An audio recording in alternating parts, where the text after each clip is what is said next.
estudiando la palabra del Señor, hemos iniciado el libro de los Hechos, Hechos de los Apóstoles, así se ha llamado este libro. Pero algunos sugieren que un mejor nombre sería Hechos del Espíritu Santo. El domingo pasado, Sirley compartió unos pasajes antes al que vamos a estudiar hoy. Hechos capítulo 1, vamos a ubicarnos en el versículo 12 hoy y solamente vamos a leer 3 versículos. Hoy he titulado esta reflexión, lo bueno se hace esperar. Lo bueno se hace esperar. ¿Han escuchado esa frase? Creo que sí, ¿cierto? ¿Ha asistido usted a algún matrimonio en el cual la novia llega una hora después? Mucho, ¿cierto? Y esperar como que no es muy bueno, ¿no? Desespera.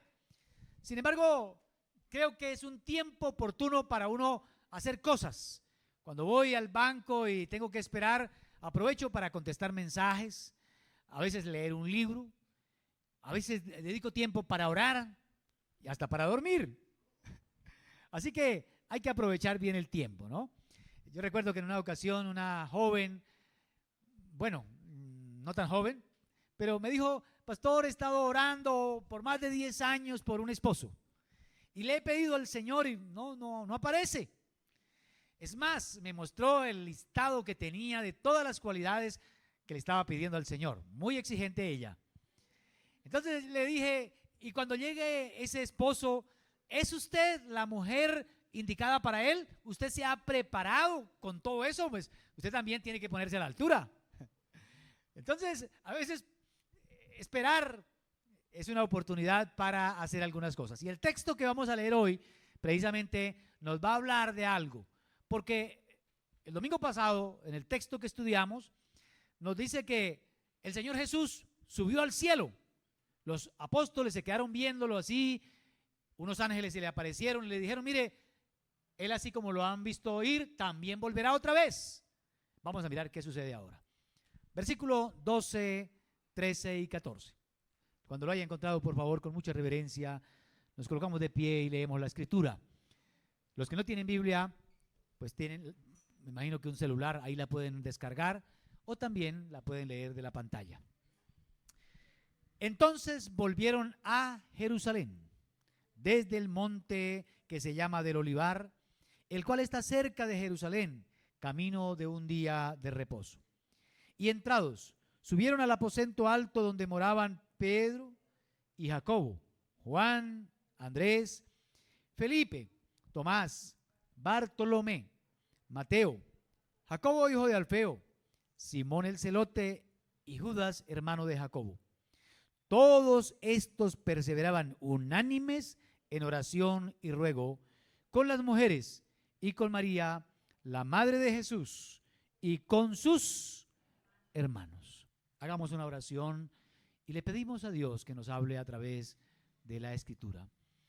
Señor, gracias por ese privilegio que tenemos de leer tu palabra. Sé que tú permitiste que se escribiera para nuestra edificación y nos quieres enseñar, nos quieres ayudar. Por eso te pido que tu palabra entre en nuestro corazón y nos transforme y cada día nos haga discípulos obedientes. Te lo pido en el nombre de Jesucristo, nuestro Señor. Amén.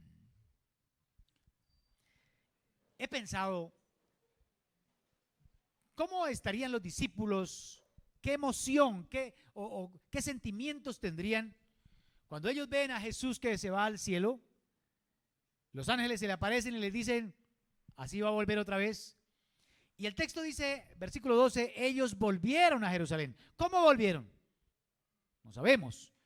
Cuando uno lee el texto, los textos anteriores, los evangelios, en primera medida nos dicen que ellos tenían miedo por causa de los judíos, los que habían crucificado al Señor. Y era que regresar a Jerusalén no era como lo mejor. Es más, un discípulo cuando seguía a un maestro, cuando el maestro moría, ellos podían decidir regresar a su tierra. La gran mayoría de los apóstoles eran de Galilea, pero sin embargo, ellos regresan a Jerusalén. ¿Por qué? Eso podía significar persecución. Y recuerde, cuando sigamos leyendo Hechos de los Apóstoles, nos vamos a dar cuenta que en Jerusalén ellos son arrestados, son azotados, los metieron a la cárcel por causa de ser seguidores de Cristo Jesús. Lo vamos a seguir viendo más adelante. Entonces, este pasaje me parece que tiene algunas enseñanzas muy importantes para nosotros. Y la primera es que ellos obedecieron. Dice el versículo que regresaron a Jerusalén desde el monte que se llama del Olivar, aunque quedaba cerca de Jerusalén, y nos dice que a un camino, camino de un día de reposo, quiere decir más o menos 2000 codos, 1 kilómetro, que era lo permitido caminar en un día de descanso. Es decir, que quedaba realmente cerca, pero era la salida para Galilea. Ellos no siguen para Galilea, sino que se regresan a Jerusalén, a pesar de la amenaza. Recuerdan que los fariseos habían pagado a los soldados para que dijeran que los discípulos se habían robado el cuerpo del Señor, y eso se divulgó. Así dice Mateo. Eso de que resucitó lo pusieron en duda porque los soldados llegaron a decir que era que los discípulos de noche se lo habían robado. Entonces, me imagino que también regresan con un poco de esperanza, porque el Señor les había dicho: voy a enviar la promesa, o esperen que van a recibir la promesa del Padre. Eso ya lo estudiamos. Pero ellos regresan porque el mismo Señor les había mandado que no se fueran de Jerusalén, a pesar que el maestro ya no estaba. Dice el versículo 4, si usted tiene su Biblia abierta ahí, versículo 4, que es anterior a lo que estamos estudiando, dice: y estando juntos, les mandó que no se fueran de Jerusalén, sino que esperasen la promesa del Padre, la cual les dijo: oísteis de mí. Entonces vemos que ellos estaban aprendiendo a obedecer. Cosas sencillas, pero tenemos que aprender a escuchar y, lógicamente, a obedecer. Porque obedecer es respeto, es amor, es reconocimiento de la dignidad del que dio la orden, en este caso, el Señor Jesús. En alguna ocasión el Señor dijo: ¿por qué me llaman Señor si no hacen lo que yo les mando? Y también dice San Juan 14:15: si me amáis, guardad mis mandamientos. Obedecer es una muestra de amor, de respeto a la autoridad. Lo contrario también es real. La persona que no le pone cuidado a las órdenes, a los mandamientos, por simple, como Adán, que le pareció de pronto que era muy sencillo ese mandamiento y no lo tuvo en cuenta. Pues saben, el Antiguo Testamento le da mucha importancia a la obediencia, tanto que hay un capítulo en el Deuteronomio para hablar sobre la obediencia, las bendiciones de ellas. Yo quisiera solamente leer unos versículos para iniciar, para mostrarles lo importante que es. Dice Deuteronomio 28:1: acontecerá. Es el resultado, esa palabra acontecerá es el resultado de. Acontecerá que si oyeres atentamente. ¿Qué es lo que tenemos que hacer primero? Oír atentamente. Ellos habían escuchado. Iniciando la conversación, les dijo: no se vayan de Jerusalén. Si oyeres la voz de Jehová tu Dios para guardar y poner por obra algunos. ¿Qué dice? ¿Qué dice? Todos sus mandamientos que yo te prescribo hoy, también Jehová tu Dios te exaltará sobre todas las naciones de la tierra. Quisiéramos, eso sí, bendiciones, ser famosos, quisiéramos muchas cosas, pero lo que no queremos a veces es obedecer. Deuteronomio continúa diciendo: y vendrán sobre ti estas bendiciones. Escuchen eso, imagínense, usted está tranquilo, pero de pronto lo sorprende la bendición, porque cae sobre usted. La gente a veces dice: ¿qué hago para buscar, a ver dónde están las bendiciones? Y aquí lo que el texto dice es que vendrán sobre ti. ¿Y qué más? ¿Y qué más? Y te alcanzarán. Puede ser que usted vaya caminando, puede ser que usted vaya corriendo y las bendiciones también corren detrás de ustedes. Y te alcanzarán. Pero eso sucede cuando si oyeres la voz de Jehová tu Dios. Versículo 3, bendito serás tú en la ciudad de Medellín o en la ciudad que usted esté. Bendito tú en el campo, si está por allá en el monte y con tantos peligros que tenemos en Colombia, no interesa, porque si usted es una persona que teme a Dios y obedece al Señor, tiene bendiciones en el campo también. Bendito el fruto de tu vientre, el fruto de tu tierra, el fruto de tus bestias, la cría de tus vacas, los rebaños de tus ovejas. Benditas serán tu canasta y tu arteza de amasar. Bendito serás en tu entrar y bendito en tu. Y siga leyendo, ahí siguen todavía más bendiciones. Pero todo ese es el resultado de la obediencia. Pastor, eso ya lo sabemos, eso es básico, claro que sí. Pero la pregunta es, ¿nosotros somos obedientes al Señor? Hay gente que lleva 10 años, 15 años en el Evangelio y nunca se ha bautizado. ¿Por qué? ¿Sabe cómo llamamos nosotros el bautismo? Un paso de obediencia. El bautismo no salva a nadie.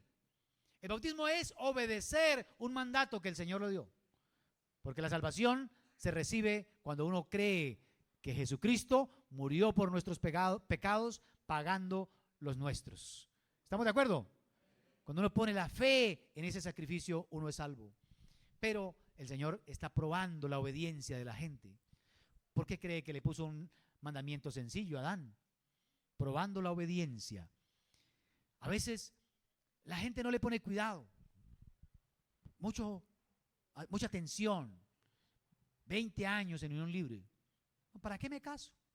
Pues saben, el matrimonio es un mandato del Señor, también es obediencia. Y hay que honrarlo, hay que obedecer al que lo mandó. Porque Él fue el que dijo, no es bueno que el hombre esté ¿qué? Solo. Es algo para hacer, algo para obedecer. Una vez hablaba con alguien y me dijo, mire, pastor, me cuesta porque llevo 3 años que no le hablo a mi vecino. ¿Cómo así?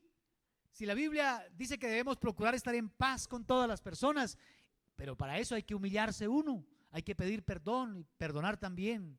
Eso se llama obediencia al Señor. ¿Estamos de acuerdo? Y hay muchos mandatos, muchas cosas que la gente pasa por encima. Yo les he contado que cuando empecé a leer la Biblia, cuando encontré honra a tu padre y a tu madre, yo cerré la Biblia. ¿Cómo era posible honrar a mi papá que me dio correa y que yo creía que no me quería? Pues la Biblia dice, hónralo. El problema de él era con Dios y el mío también es con Dios. Amados hermanos, ¿qué mandamiento, qué cosa el Señor está pidiendo hoy de usted? La obediencia es la prueba de que realmente amamos a Dios. La obediencia es la prueba de que lo reconocemos a Él como superior, de que realmente lo honramos. Podemos hablar, soy cristiano, pero la obediencia, amados hermanos. Hay muchas cositas para leer y para obedecer. Honra al Señor con tus bienes, por ejemplo. Mucha gente dice, no, el diezmo no, listo, no hay problema. Pero lo que sí dice la Biblia es que hay que honrarlo con los bienes. Y cuando usted mira, puede ser que en el Nuevo Testamento no esté el diezmo tan especificado, pero era que ellos daban más del diezmo. Bueno, eso es otro cuento. Y no lo estoy pidiendo, solamente les estoy diciendo que la Biblia nos invita a honrarle a Él aún con nuestros bienes. Amados, los apóstoles volvieron a Jerusalén a pesar de que podía ser un peligro, pero ellos por pura obediencia. Es que el Señor había podido decir, vayan a Galilea, allá también les puedo enviar el Espíritu Santo. Y sí, porque no hay límite para el Señor, pero era que Él quería que ellos estuvieran en Jerusalén, porque Él tenía un plan allí, que lo vamos a ver más adelante. La segunda enseñanza que está en este pasaje tiene que ver con la unidad. Póngale cuidado a lo que dice el versículo 13 y 14. Y entrados, subieron al aposento alto donde moraban Pedro, Jacobo, Juan, Andrés, Felipe, Tomás, Bartolomé, Mateo, Jacobo hijo de Alfeo, Simón el celote y Judas hermano de Jacobo. Y luego dice el 14, todos estos. ¿Quién eran estos? Eran los apóstoles, los 11 que quedaron. Curiosamente, el Señor llamó a un cobrador de impuestos llamado Mateo. trabajaba para Roma. Pero también llamó a un Simón Celote. Los celotes eran un grupo de revolucionarios que estaban en contra de Roma. Ellos se atrincheraban y cuando pasaban los soldados, si iban pocos, los atacaban y los mataban. Eran enemigos acérrimos de Roma y no querían que los gobernaran. Pero el Señor llama a uno y a otro y lo hace sus discípulos. Amados hermanos, porque en Cristo, la fe en Cristo nos hace a nosotros hermanos y nos ayuda a la reconciliación. Ahora, curiosamente el texto dice que no solamente estos, sino que también habían mujeres con las mujeres. Es que el Señor no hace distinción. Uno mira la cultura hebrea antigua, la mujer no tenía la misma dignidad del hombre. Pero el Señor llamó a mujeres que le sirvieron. Y ahora en Cristo Jesús, pues amados hermanos, no importa la raza, no importa el dialecto, ni la posición económica, ni mucho menos el género o el sexo, porque ahora en Cristo somos uno. Las mujeres fueron incluidas ahí y también menciona a María, la madre de Jesús, y la coloca aparte, aunque era una mujer, pero sencillamente para que entendiéramos, y es la última mención que se hace de ella en el Nuevo Testamento, para que entendiéramos que aún ella también estaba reunida esperando la promesa del Padre y que también estaba orando. Porque la persona que ora reconoce que necesita de Dios. Ahora, también estaban ¿quiénes? Los hermanos de Jesús. Y los coloca de último, porque ellos creyeron también, según los que nos cuenta más luego Pablo, los hermanos de Jesús se convirtieron a Cristo. Pero están ahí. Me llama la atención que a pesar de que habían pescadores, habían cobradores de impuestos, revolucionarios, habían mujeres, estaban ahí la familia directa del Señor Jesús, todos ellos estaban unánimes. Y la palabra unánimes ahí es unidos. Ellos no estaban ahí criticándose, no estaban murmurando, mira, ¿qué hace ese celote aquí con nosotros? El cobrador de impuestos como traicionero que es. Simón, que lo negó, Pedro. Tengan cuidado de él. Habían roto todo lo que dañaba la unidad. Porque hay algo, amados hermanos, Dios quiere que la iglesia esté unida. Que aprendamos a amarnos y a respetarnos los unos a los otros. Porque cuando uno habla y critica al otro, es falta de respeto. El pueblo de Israel cayó en el desierto por murmurar contra Moisés. ¿Cómo es posible? ¿Acaso Dios solamente habla por medio de Moisés? Y ellos murieron en el desierto. El Señor se enojó. Varias veces murmuraron y el Señor los castigó. Hoy la gente no se da cuenta de que hay algo que Dios quiere, es la unidad. Es más, el Señor dijo, no es bueno que el hombre esté solo, le voy a hacer ¿qué? Una ayuda. ¿Y los dos eran cuántos? Uno solo.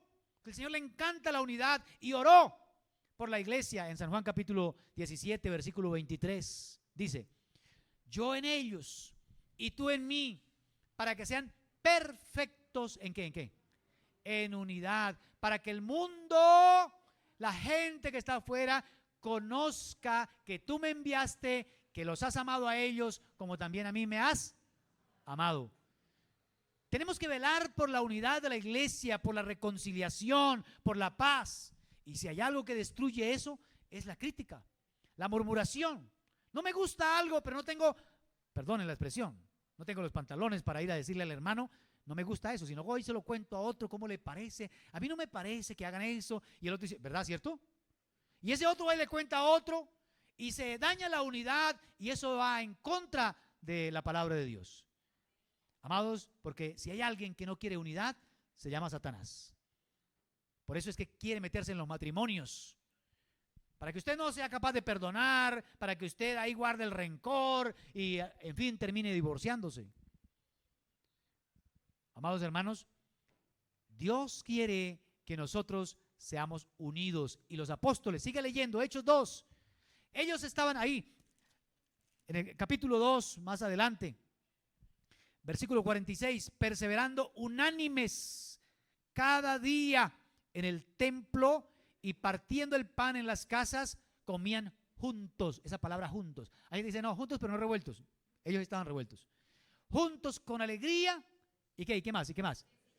Es que se necesita sencillez de corazón para uno poder vivir en armonía con otros.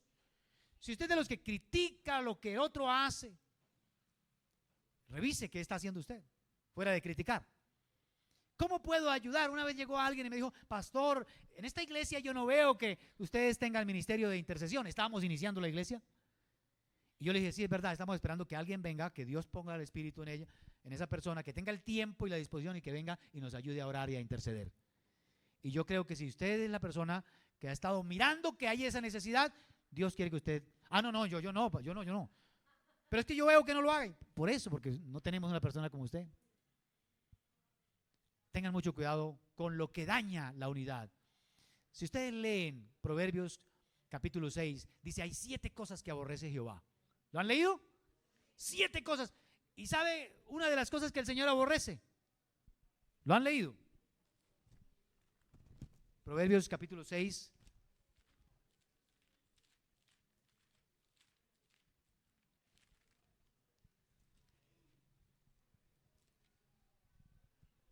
Dice, ya se me perdió. Versículo 16, 6 cosas aborrece Jehová y aún 7 abomina su alma. Los ojos altivos, que es el orgullo. La lengua mentirosa. Las manos derramadoras de sangre. Bueno, sangre inocente. En este tiempo se permitía la que no era inocente. El corazón que maquina pensamientos inicuos. Los pies presurosos para correr hacia el mal.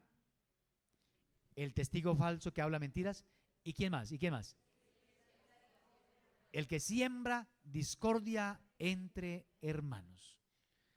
Dios quiere que la iglesia esté perfectamente unida. Efesios capítulo 4, versículo 16 dice, hablando de la iglesia, de quien todo el cuerpo, bien concertado y unido entre sí, por todas las coyunturas que se ayudan mutuamente, según la actividad propia de cada miembro, recibe su crecimiento para ir edificándose ¿en qué? ¿En qué? En amor. La iglesia de los Corintios era una iglesia que tenían muchos dones, hablaban en lenguas, profecía, milagros, muchas cosas. Pero ¿sabe qué no tenían? Unidad. Amados hermanos, pregunta hoy. Yo soy de los que propendo por la unidad de la iglesia. Me encanta la unidad y aunque tenga que pedir perdón y perdonar, pero lo que más me interesa es la unidad. ¿O soy de los que genero discordias? Si usted quiere que el Señor escuche sus oraciones, tiene que aprender a estar unidos. ¿Qué estaban haciendo ellos? Orando. ¿Y orando cómo? Unánimes, unidos. Porque la tercera lección que hay aquí es esa, la oración. Mientras esperaban la promesa del Padre, en primera medida, perfeccionaron la obediencia. Número 2, la unidad. Y número 3, la oración. Creo que la iglesia se caracteriza por orar. Es más, a usted le cuentan un problema y ¿qué dice uno? ¿Qué dice uno? Vamos a orar. Porque creemos que absolutamente toda bendición viene ¿de dónde? Y que lo que yo no puedo cambiar, Dios sí lo puede. Algunos oran mecánicamente, como los fariseos que oraban largamente pensando de que el Señor por eso los iba a escuchar. Pero el Señor nos dice, vea, no, orar es algo más. Es comunión, porque es el momento para uno hablar con el Padre, ¿no? Mire, hay muchas oraciones que yo he hecho que Dios no me las ha respondido. ¿Sabe por qué? Porque no es su voluntad. Pero sí hay algo que sucede y es que el hecho de que yo esté al lado de Él orando y hablando con Él, Él me fortalece para lo que yo realmente necesito. A veces he estado orando pidiendo algo y el Señor sabe que yo necesito otra cosa y cuando enfrento las situaciones me doy cuenta que el hecho de haber estado orando fue suficiente. Amados hermanos, orar, hay cositas para tener en cuenta. Número 1, ellos se fueron para el aposento alto. No se fueron para el templo, curiosamente, donde la gran mayoría oraba, pero era que el templo lo habían convertido en una casa de mercado. Pero se fueron a un lugar quieto, un lugar donde ellos podían estar concentrados. Busque un lugar de quietud. El Señor Jesús dijo, entra en tu aposento, cierra la puerta, ora a tu Padre que está en secreto. Porque lo más importante es que usted pueda concentrarse. Mire, a Dios no le gustan las oraciones mecánicas. La gente ora a veces ya porque sabe, cuando va a orar por la comida, Señor, gracias por los alimentos, amén. Pan bendito del cielo, divino sustento, ¿qué haces afuera? Vente para adentro. Ya se lo sabe de memoria y ora, ¿no? Y cuando se va a acostar, Señor, gracias por el día que pasó y la noche que llega, y se lo prendieron a García Herreros. Al minuto de Dios. Pero mecánico, no saben lo que están diciendo. La idea es que usted pueda concentrarse, amados hermanos, aun si oramos en público. Cada uno puede orar delante del Señor y hablar.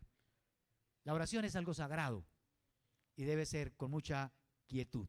Número 2, debe ser perseverante. Mire lo que dice el texto ahí. Todos estos perseveraban unánimes. ¿En qué? ¿En qué? En oración. ¿Por qué hay que perseverar? No es que uno o a Dios se le olvide y entonces toca a uno venir a recordarle todos los días lo mismo. No, no, no. Somos a nosotros los que se nos olvida que necesitamos todos los días de Dios.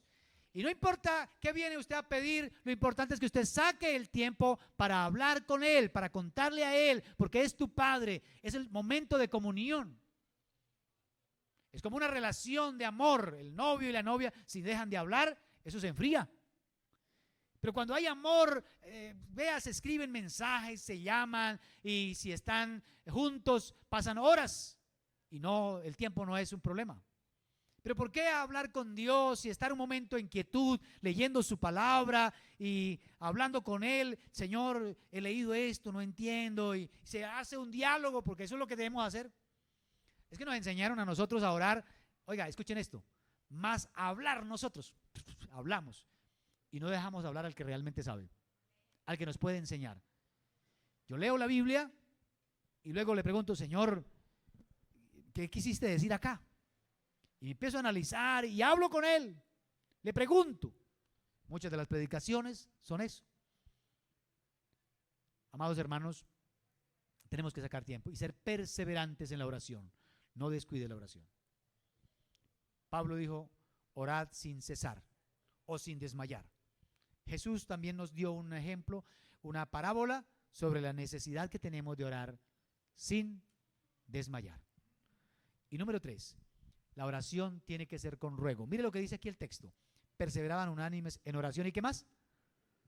Ruego. Yo cuando leí el texto yo pensé que era que uno tenía que rogarle, Señor, mire, por favor. Y no, la idea, yo estuve mirando el original y la idea que maneja aquí es que usted debe sentir la necesidad. Porque si usted no necesita realmente, usted no va a pedir con intención, concentrado. A veces, vuelvo a repetir, oramos mecánicamente. Ni siquiera sentimos. Mire, Bartimeo el ciego, cuando llegan del Señor Jesús, el Señor le pregunta, ¿qué quieres que yo te haga? ¿La pregunta no le parece que sobraba? Y el ciego dijo, no, Señor, que vea, porque él realmente sentía la necesidad de ver. Amados hermanos, nosotros tenemos que orar con necesidad. Es decir, cuando usted ora por tu familia, siente que si ellos no reciben a Cristo, se van a perder. Siéntelo. Es decir, que usted realmente se dé cuenta que lo que está pidiendo es importante. Es una necesidad. Porque vuelvo a repetir, oramos por una cosa y como que no nos volvemos a acordar a veces. O a veces oramos, pero no es lo que realmente necesitamos.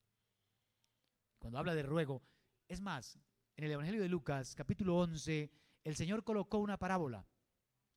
Un amigo está durmiendo con su familia y llega otro amigo a medianoche, y le dice, amigo, préstame 3 panes, exactamente 3. No le pide 2 ni 4, 3, porque ha venido alguien a mí y no tengo nada que ponerle. Y el hombre le contesta desde adentro, ya estoy durmiendo, déjeme descansar. Y el hombre le ruega Y dice el texto que por la necesidad o por la importunidad de este hombre se levantó y se los dio. No tanto por ser su amigo, sino para quitárselo de encima, le da eso. ¿Por qué el otro hace eso? Porque realmente necesitaba el pan. Si no, hubiera dicho, ah, bueno, está bien, no, está bien, no, él no me va a contestar, no, me voy. Mañana será otro día. Él necesitaba los 3 panes, por eso rogó.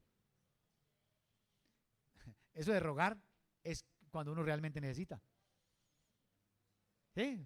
Si no, los casados cuando ruegan que la esposa los perdone es porque realmente necesitan que los perdone. Si no, pues dejan el asunto así. Bueno, dejémoslo ahí. Amados hermanos, orar es y debe ser un hábito nuestro. El Señor quiere que mientras esperamos su venida, aprendamos ¿a qué? A orar. Hay gente que me dice, pastor, yo no sé por qué orar. Lea la Biblia y le va a decir por qué orar. Por ejemplo, el Señor dijo, cuando oren, oren así. Y ahí nos da algunas peticiones, pero entre ellas dice, pidan que sean librados del mal, que no caigan en tentación. ¿Oran ustedes por eso? Yo lo hago. El Señor también dijo en alguna ocasión que debemos orar por todos los hombres, por los reyes de la tierra, por los que tienen autoridad, para que podamos vivir quieta y reposadamente. ¿Lo dijo? Claro que sí. También dijo, oren, rueguen al Señor de la mies para que envíe obreros a la mies, porque la mies es mucha, mas los obreros son. ¿Oran por eso? Tenemos que hacerlo. También dijo en Lucas, oren para que sean dignos de escapar de las cosas que vendrán y de estar en pie delante del Hijo del Hombre. Y si usted sigue leyendo, Pablo dijo, oren para que sean llenos del conocimiento, para que sean llenos de sabiduría. Y hay muchas peticiones en la Biblia por las cuales nosotros podemos orar. Pero a veces decimos que no sé qué orar, qué pedir. Y repito, más que orar es la comunión que yo tengo con mi Padre Celestial. ¿Estamos de acuerdo? ¿Se reúne usted con amigos solamente a charlar de cualquier cosa? Hablar ahí porque somos amigos y compartimos, nos reímos y ni siquiera le pedí un favor, ni él me pidió un favor, solamente que somos amigos, nos tomamos un tinto y ya. Amados hermanos, eso es lo que Dios quiere, que la iglesia aprenda a depender de Él, aprenda a descansar en Él, que crea que la bendición viene de Él. Cuando nosotros no oramos y salimos corriendo a buscar las cosas, es porque creemos que eso viene de nosotros, que somos nosotros los proveedores, los que realmente hacemos que las cosas resulten, y no es verdad. La bendición viene de Dios. 3 cosas muy importantes mientras esperamos. ¿Recuerdan? Que lo bueno se hace esperar. El Señor les prometió un regalo, el Espíritu Santo. Ellos lo recibieron y hoy todo aquel que recibe a Cristo también recibe el Espíritu Santo. Pero tenemos otras promesas, por ejemplo, que Cristo volverá otra vez. ¿Le está usted esperando? ¿Qué hace usted mientras espera? Pues este pasaje nos da 3 ideas que tenemos que hacer mientras esperamos las promesas del Padre. Ayúdenme a recordarlas y terminamos. Número 1, obediencia. Número 2, unidad. Revise ese asuntico. Y número 3, la oración. Padre, te doy gracias por la palabra que está escrita, tu palabra. Señor, sabes cómo olvidamos fácilmente, pero hoy te pido que escribas en el corazón y en la mente, en los pensamientos de cada uno, que podamos recordar lo importante que es la obediencia, lo importante que es estar en amistad y en unidad con otros, y lo importante que es la comunión contigo. Por favor, Señor, te pido que levantes esta iglesia, llénanos del Espíritu Santo. Esa promesa que hiciste a todos los que creían, y nosotros creemos hoy, creemos que tú eres el Señor, el Cristo, el Hijo de Dios viviente. Por eso te pedimos que nos llenes de tu presencia, de tu Espíritu. Ayúdanos, Señor, a caminar en integridad, en santidad, para el día que tú vengas nos encuentres haciendo tu voluntad. Señor, en tus manos está nuestra vida. Si alguno no ha recibido a Cristo, Él es el que perdona tus pecados. Nadie ha muerto por usted. Con todo el respeto, nadie dio la vida por usted. Ni el pastor, ni nadie. Solamente Jesucristo. Crea que ese sacrificio fue por usted. para perdonar tus pecados. Entonces dile al Señor: Señor, perdona mis pecados, porque reconozco que te he ofendido. Dile: Señor, creo que tu sacrificio es suficiente para limpiarme de toda maldad. Dile: Señor, ven a mi corazón, yo te entrego mi vida para que me hagas una nueva persona. Ven a vivir en mi vida, yo quiero que tú me guíes todos los días. Dile: Señor, ayúdame a obedecer tus mandamientos. Quiero aprender de tu palabra.